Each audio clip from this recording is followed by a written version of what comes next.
We are visiting with County Commissioner Debbie O'Malley, who joins us, along with Mayling Armijo, who is head of the Bernalillo County Economic Development Department here. And it's the Morning Brew for you today. And hey, let's get back to it. And it's good to have you here, Debbie and Mayling. Thank you very much. Very interesting info about the 1% and what's it called again? The increment of one. The increment of one. Thank you. If every My small mind's on business everything will else. just hire one person. Yeah, Right. I love the idea. Yeah. We're going to switch to Taste of New Mexico, and what I want to do is run a little video. I think this was last year's event. We can show you what Taste of New Mexico looks like, and we'll talk about it. Let's run the video a little bit and see. Here they are, eating and having fun. Yeah, a little bruschetta they're making there. Yeah, I was wondering what that was. I thought maybe it's not A a little tortilla. balsamic vinegar going on there.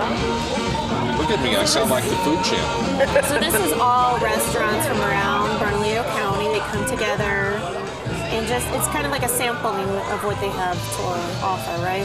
Yes. Yeah. So participants will come and they buy a book of tickets and essentially buy a taste of the local cuisine. Looks fun, I'm in. Absolutely. All right, It's a lot of fun. So you have the food, and then you've got we have the local breweries, Yeah. of course. You can't have an event without local beer and wine, and then you have music in the background. So we have local bands playing in the background. So it's beer, music, food, wine, and then we have a children's area too, a fun area. Oh, okay.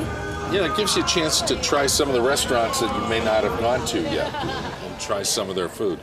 That's obviously last year's event, and so when is this year's Taste of New Mexico? So it is the weekend of Balloon Fiesta. So we wanted to give visitors that come in to Albuquerque and Bernalillo County and locals to have an opportunity, because you wake up at 5.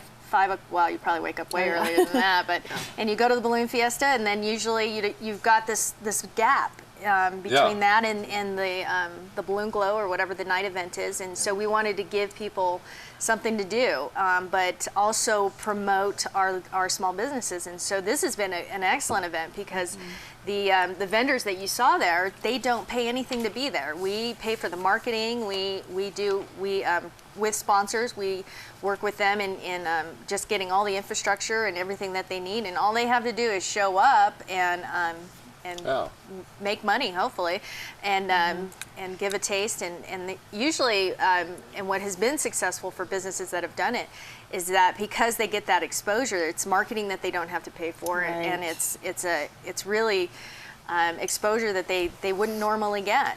And sometimes these businesses can't afford to do events like this because they have to pay a fee.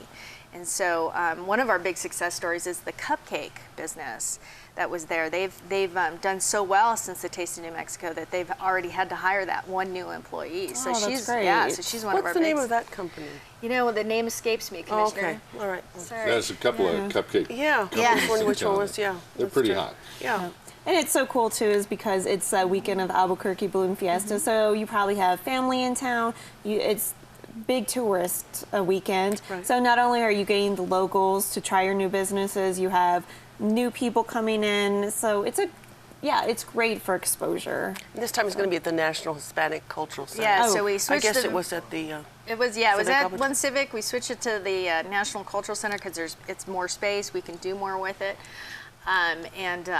so we're really excited. And so we've timed it too. Just learning from last year that if we run from 11 to 5, usually that's when the crowd was. So we're trying to make improvements to this year as well. Yeah. So.